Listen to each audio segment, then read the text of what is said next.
Hello बच्चों, आज हम कक्षा 7 की गणित प्रकाश का अध्याय 2 अंक गणितीय व्यंजक को पढ़ेंगे। ये अंक गणितीय व्यंजक क्या होते हैं, सबसे पहले हम ये समझेंगे।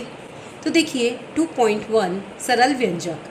आपने 13 + 2, 20 - 4, 12 × 5 और 18/3 जैसे गणितीय वाक्यांश देखे होंगे। ऐसे वाक्यांश अंक गणितीय व्यंजक कहलाते हैं। तो देखिए, प्रत्येक अंक गणितीय व्यंजक का एक मान वह संख्या होती है जिसका मूल्यांकन किया जा सकता है। जैसे कि ये 13 + 2 है, तो इसको हम 13 में 2 जोड़ेंगे तो 15 हो जाएगा। इसको लिख सकते हैं 13 + 2 का मान 15 है। इस व्यंजक को 13 - 2 या 13 और 2 का योग पढ़ा जा सकता है। वैसे ही 20 - 4, तो 20 में से 4 घटाएंगे तो 16 आ जाएगा। 12 × 5, तो मतलब 12 में 5 का गुणा करेंगे तो 60 आ जाएगा। 18/3, तो 18 में 3 का भाग देंगे तो 3 के पहाड़े में 18 6 बार में आता है, इसलिए 6 आ जाएगा। हम अंक गणितीय व्यंजक और इसके मान के बीच संबंध निरूपित करने या दर्शाने के लिए बराबर के चिन्ह का उपयोग करते हैं। उदाहरण के लिए 13 + 2 = 15। तो देखिए, अगर 13 और 2 को जोड़ते तो 15 ही आएगा ना, इसलिए बराबर का चिन्ह लगा दिया। उदाहरण 1, मल्लिका विद्यालय में भोजन के लिए प्रतिदिन ₹25 खर्च करती है। उसके द्वारा एक सप्ताह में सोमवार से शुक्रवार तक भोजन हेतु खर्च की गई कुल राशि के लिए एक व्यंजक लिखिए। तो देखिए, वो हर दिन कितना खर्च कर रही है, 25 रुपये, और कितने दिन तक कर रही है, सोमवार, मंगलवार, बुधवार, गुरुवार और शुक्रवार, मतलब 5 दिन तक कर रही है। तो कुल राशि के लिए व्यंजक क्या हो जाएगा, 5 × 25। तो 5 × 25 जो है वो 25 का 5 गुना है, या फिर 5 और 25 का गुणनफल है। विभिन्न व्यंजकों का मान समान हो सकता है। यह 12 को दो संख्याओं और 4 गणितीय संक्रियाओं प्लस, माइनस, मल्टीप्लाई और डिवाइड में किसी एक का उपयोग करके व्यक्त करने के विभिन्न तरीके हो सकते हैं। जैसे कि 12 को लिखा जा सकता है 10 में 2 जोड़ा तो 12, या 15 में 3 घटाया तो 12, या 3 में 4 का गुणा किया तो 12, या 24 में 2 का भाग दिया तो 12। आप अपनी पसंदीदा संख्या चुनिए और उस मान के लिए आप जितने व्यंजक लिख सकते हो उतने लिखिए। तो देखिए, यहाँ दिया है हमें कि आप अपनी पसंदीदा संख्या चुनिए और उस मान के लिए जितने व्यंजक लिख सकते हो उतने लिखिए। तो माना पसंदीदा संख्या 8 है। प्लस, माइनस, मल्टीप्लाई और डिवाइड का उपयोग कर अलग अलग व्यंजक लिखने पर 6 में 2 जोड़ेंगे तो भी 8 आ जाएगा, 4 में 4 जोड़ेंगे तो भी 8 आ जाएगा, 3 में 5 जोड़ेंगे तो भी 8 आ जाएगा, और 1 में 7 जोड़ेंगे तब भी 8 आएगा, या 8 में 0 जोड़ेंगे तब भी 8 आएगा, या फिर 9 में से 1 घटा देंगे तो भी 8 आएगा, 10 में से 2 घटाएंगे तो भी 8 आएगा, 11 में से 3 घटाएंगे तो भी 8 आएगा, 12 में से 4 घटाएंगे तो भी 8 आएगा, और 13 में से 5 घटा देंगे तो भी 8 आ जाएगा। ऐसे हम आगे बहुत सारे व्यंजक लिख सकते हैं। फिर 2 में 4 का गुणा करेंगे तो भी 8 आएगा, या 4 में 2 का गुणा करेंगे तो भी 8 आएगा, या 16 में 2 का भाग देंगे, जिसे हम ऐसे भी लिख सकते हैं 16/2, तब भी 8 आएगा। तो हम इसके लिए बहुत सारे तरीके से व्यंजक को लिख सकते हैं। व्यंजकों की तुलना जिस प्रकार हम बराबर या छोटा या बड़ा के चिन्हों का उपयोग करके संख्याओं की तुलना करते हैं, उसी प्रकार हम व्यंजकों की भी तुलना कर सकते हैं।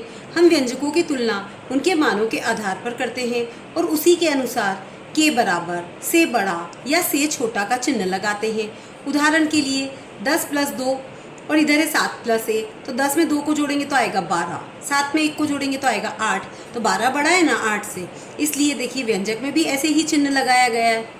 क्योंकि 10 + 2 का मान 12 है, जो कि 7 + 1 के मान 8 से बड़ा है। इसी प्रकार 13 - 2 और 4 × 3 है, तो 13 में से 2 घटाया तो 11, 4 में 3 का गुणा किया तो 12, इसलिए ये बड़े का चिन्ह 12 की तरफ आ जाएगा।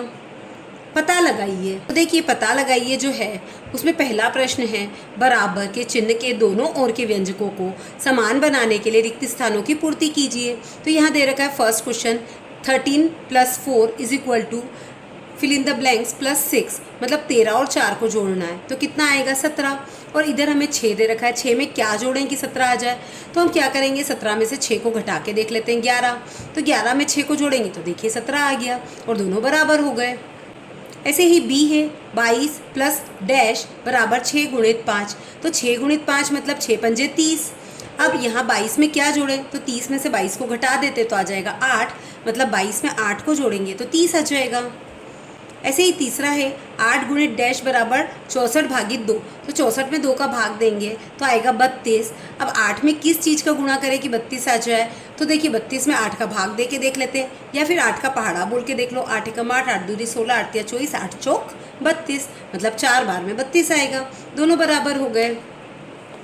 डी 34 माइनस डैश बराबर 25। तो 34 में से क्या घटाएं कि 25 आ जाए? 34 में से हम 25 को घटा देते हैं तो आ जाएगा 9।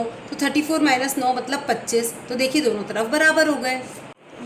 प्रश्न क्रमांक 2, निम्नलिखित व्यंजकों को उनके मानों के बढ़ते क्रम में व्यवस्थित कीजिए। तो ये हमें व्यंजक दे रखे हैं। First 67 minus 19, second 67 minus 20, third 35 plus 25, fourth 5 into 11, fifth 120 divided by 3। पहले हम इसको हल कर लेते हैं। 67 में से 19 माइनस करेंगे तो आएगा 48, 67 में से 20 माइनस करेंगे तो आएगा 47, 35 और 25 को प्लस करेंगे तो आएगा 60, 5 में 11 का मल्टीप्लाई करेंगे तो आएगा 55 और 120 में 3 का भाग देंगे तो आएगा 40। अब बढ़ते क्रमों में लिखना है, मतलब सबसे पहले छोटा, फिर उससे बड़ा, फिर उससे बड़ा। तो सबसे छोटा कौन है इनमें? 40, तो 40 लिख दिया। फिर 47, फिर 48, फिर 55 और फिर 60।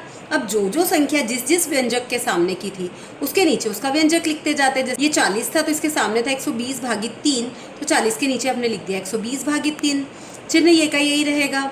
फिर 47 के सामने था 67 माइनस 20, तो वो वाला व्यंजक लिख दिया है। फिर 48 के सामने था 67 माइनस 19, तो हमने यहाँ पर लिख दिया है। और 55 के सामने था 5 इंटू 11, तो हमने लिख दिया है। और 60 के सामने था 35 प्लस 25, तो वो यहाँ लिख दिया है। ऐसे करके हमने सबको बढ़ते हुए क्रम में जमा दिया है। उदाहरण 2, कौन सा व्यंजक बड़ा है 1023 प्लस 125 या 1022 प्लस 128? तो देखिए मानों को ज्ञात किए बिना एक स्थिति का अनुमान लगाने से उत्तर देने में हमें सहायता मिल सकती है। राजा के पास 1023 कंचे थे एवं आज उसे 125 कंचे और मिले। अब उसके पास 1023 प्लस 125 कंचे हैं। जॉय के पास 1022 कंचे थे, आज उसे 128 कंचे और मिले। अब उसके पास 1022 प्लस 128 कंचे हैं। किसके पास अधिक कंचे हैं? तो देखिए हम क्या करेंगे, जो राजा के पास कंचे थे 1023, उसको हमने 1022 और एक कंचा अलग रख लिया है, क्योंकि ये दोनों 1022 को हम बराबर कर रहे हैं। फिर राजा को 125 मिले थे और जॉय को 128 मिले थे, तो इसको भी हमने 125 कर लिया है। और जॉय को 128 मिले थे, तो 125 के बाद जो 3 बचे उसको अलग से रख लिया है। 1022 और 125 ये दोनों तो बराबर हो गए हैं। इस एक से एक बराबर हो गया है, पर किसके पास 2 बच रहे हैं? जॉय के पास, मतलब जॉय वाले कंचे ज़्यादा हैं। तो देखिए ये निशान जॉय की तरफ आ गया, बड़े वाला। उदाहरण 3, कौन सा व्यंजक बड़ा है 113 माइनस 25 या 112 माइनस 24? एक स्थिति का अनुमान लगाएं कि राजा के पास 113 कंचे थे, इनमें से 25 खो गए हैं, अतः उसके पास 113 माइनस 25 कंचे बचे। और जॉय के पास 112 कंचे थे और 24 कंचे खो गए, अब उसके पास 112 माइनस 24 बचे। तो किसके पास अधिक बचे? जो राजा के थे 113, उसमें से 112 और एक अलग कर दिया, और जो 25 खोए तो उसमें से भी 24 और एक अलग कर दिया। तो ये देखिए नीचे जो जॉय के थे वो आ गए, इसमें भी 112 और 24 है, तो ये तो आपस में बराबर हो गए। और ये एक में से एक घट गया, क्योंकि इसके 113 थे और 25 गए थे, तो एक से एक घटा तो 0 आ गया, मतलब दोनों ही बराबर हैं। दिए गए व्यंजकों में से प्रत्येक व्यंजक की तुलना करने के लिए छोटा, बड़ा या बराबर का उपयोग कीजिए। क्या आप इसे जटिल गणनाओं के बिना कर सकते हैं? प्रत्येक स्थिति के लिए अपना अनुमान व्यक्त कीजिए। तो देखिए दिए गए व्यंजकों में से प्रत्येक व्यंजक की तुलना करने के लिए ये छोटा, बड़ा और बराबर का जो उपयोग करना है उसके लिए हम क्या करेंगे। फर्स्ट क्वेश्चन है 245 प्लस 289 और इधर है 246 और 285। तो देखिए 245 है और इधर 246 है, मतलब एक ज़्यादा है। इधर 285 और इधर 289, मतलब इसके पास 4 ज़्यादा है। तो बताओ एक बड़ा है कि 4 बड़ा है ना, तो इधर बड़ा वाला लगा दिया हमने। बी 273 माइनस 145 और 272 माइनस 144। तो देखिए यहाँ पे इधर 272 से 273 में एक ज़्यादा है और 44 से 45 में एक ज़्यादा है, मतलब दोनों बराबर है। या तो इसको ऐसे भी लिख सकते हैं कि यहाँ +1 और यहाँ पे क्योंकि माइनस के चिन्ह के साथ इसलिए -1, ये दोनों आपस में कट गए और ये दोनों बराबर हो गए। अब है 364 प्लस 587। तो देखिए यहाँ है 363, यहाँ है 64, तो एक ज़्यादा है। यहाँ 587 और ये 589, तो यहाँ 2 ज़्यादा है। तो एक से तो 2 ज़्यादा होता है ना, तो इधर बड़े का चिन्ह आ जाएगा। इधर 124 प्लस 245, इधर 129 प्लस 245। तो देखिए दोनों के पास 245 है तो ये तो बराबर हो गए, और ये 24 और ये 29 है मतलब 5 ज़्यादा है, तो इधर बड़े का चिन्ह आ गया। अब इधर है 213 माइनस 77 और इधर है 214 माइनस 76। तो देखो इधर ज़्यादा में से कम माइनस हो रहा है, इधर कम में से ज़्यादा माइनस हो रहा है, तो ऑब्वियसली बड़ा यही होगा। और वैसे भी देखोगे तो 213 से 214 में एक ज़्यादा है, और यहाँ घटा ज़्यादा रहे और यहाँ कम घटा रहे हैं, तो इसलिए ये बड़ा है।